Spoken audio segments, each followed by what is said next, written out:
दोस्तों नमस्कार। देश के में जो एक लंबा लोकसभा चुनाव का क्रम चला 7 चरणों में, उसके बाद आज चुनाव परिणाम आ गए हैं।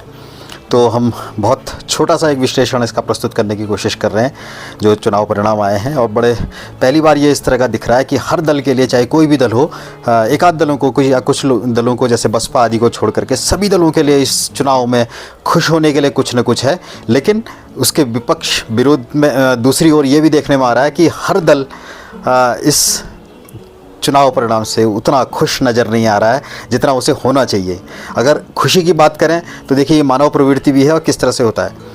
भाजपा को देखें, सत्तारूढ़ दल को और एनडीए को, तो देश के पहले प्रधानमंत्री आदरणीय जवाहरलाल नेहरू जी के समय के बाद पहली बार शायद ये हो रहा है, पहली बार ही हो रहा है कि ये तीसरी बार एक दल की, एक गठबंधन की एक सरकार देश में बन रही है। और लग रहा है कि जैसा 295 के और 295 इसलिए भी क्योंकि ये शब्द राहुल गांधी जी ने बोला था कि ये 295 का जो सीटें हैं उनकी आएंगी। लेकिन ऐसा लग रहा है कि इसके आसपास में एनडीए आ रही है, भाजपा की गठबंधन आ रहा है।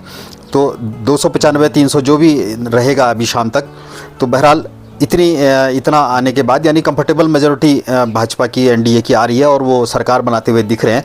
लेकिन चूंकि उन्होंने अपना लक्ष्य, भाजपा ने 370 और एनडीए के लिए उन्होंने 400 पार का नारा दे दिया था, इसलिए उनके पास भी खुश होने के लिए नहीं है, मनोवैज्ञानिक दबाव भी है। उनको विपक्ष घेर रहा है कि आप 400 पार का नारा लगाते थे और देखिए कहाँ पहुँच गए हैं।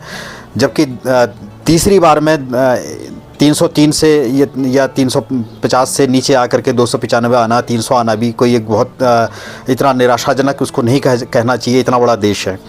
दूसरी तरफ कांग्रेस को और उनके सहयोगी दलों को अगर हम इंडिया गठबंधन की ओर को देखें तो वो भी करीब अच्छा खासा 240 के आसपास तक इंडिया गठबंधन, और जो कांग्रेस पार्टी है वो भी 90 से ऊपर जाती हुई नज़र आ रही है। हो सकता है 100 आ जाए, अभी शाम तक आंकड़े बदलेंगे।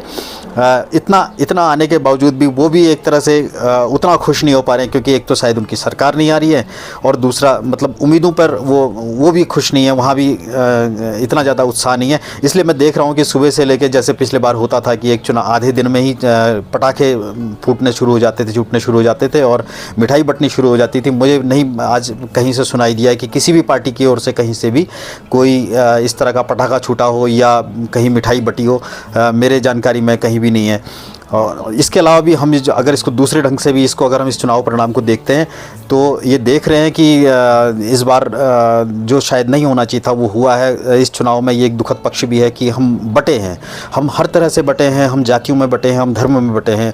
मतलब देश का लोकतंत्र शायद मजबूत हुआ है, शायद अब भी ये विपक्ष के आरोप शायद ख़त्म हो जाएंगे, आगे नहीं लगेंगे कि ईवीएम में गड़बड़ी है या चुनाव आयोग निष्पक्ष रूप से काम नहीं कर रहा है।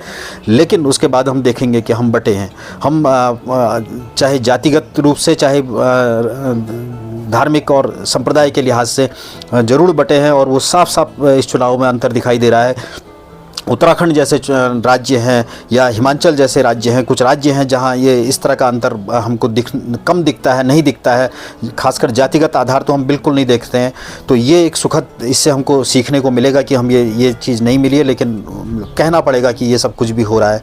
एक जो इसका ही शायद कारण हो जो हम उत्तर प्रदेश में, जहाँ पूरा सबसे बड़ा देश का राज्य है, जहाँ से कहते हैं कि ये सरकार वहीं से बनती है, वहाँ पर ये अंतर साफ दिखाई दे रहा है। प्रधानमंत्री नरेंद्र मोदी के बारे में एक थोड़ा सा ये है कि वो जिस अंतर से पिछली बार एक रिकॉर्ड अंतर से जीतने की बात कर रहे थे, उतना शायद इस बार अंतर नहीं होगा। अभी मेरी जानकारी है कि वो करीब 1.5 लाख वोटों से आगे चल रहे हैं, करीब इससे ज़्यादा वोटों से शायद राहुल गांधी जी आगे चल रहे हैं। तो उस तरह का एक वो नहीं है।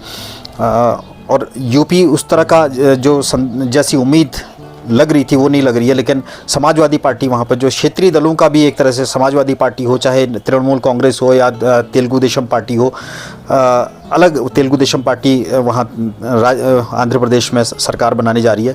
तो जो क्षेत्रीय दल हैं उनका प्रभुत्व तो एक तरफ बढ़ता नज़र आ रहा है, जो एक बार पहले नहीं था। और दूसरी तरफ हम ये भी देख रहे हैं कि जो सरकारें फिर से एक तरह से मजबूत गठबंधनों के ओर निर्भरता जो है वो सरकार की, वो उस तरफ आने जा रही है। इसके अलावा हमने एक चीज़ और देखी है, कश्मीर से एक बड़ा ऐसा संदेश आया है, जो वहाँ दोनों प्रमुख राजनीतिक दल हैं नेशनल कॉन्फ्रेंस और दूसरा जो महबूबा मुफ्ती का, उन दोनों के अध्यक्ष या मुखिया जो कहें हम, महबूबा मुफ्ती संयुक्त चुनाव हारती नज़र आ रही हैं और उमर अब्दुल्ला जो हैं वो भी चुनाव हारते हुए नज़र आ रहे हैं।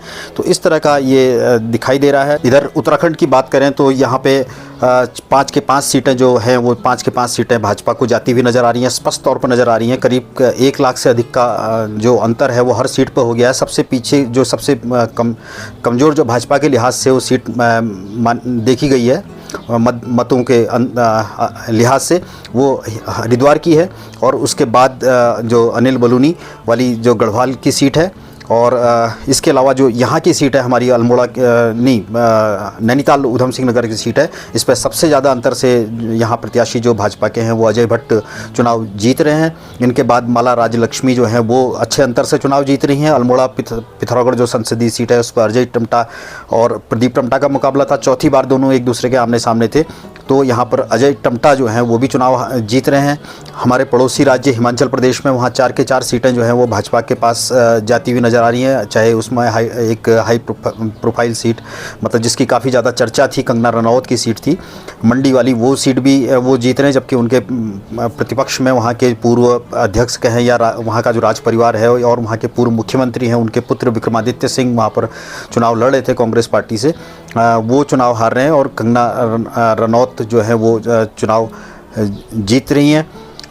तो इस तरह की स्थितियां हैं और आगे भी हम इसमें आपको कुछ भी और अपडेट होता है तो हम आपको धीरे धीरे आपको यहाँ पर देते रहेंगे। धन्यवाद, नमस्कार।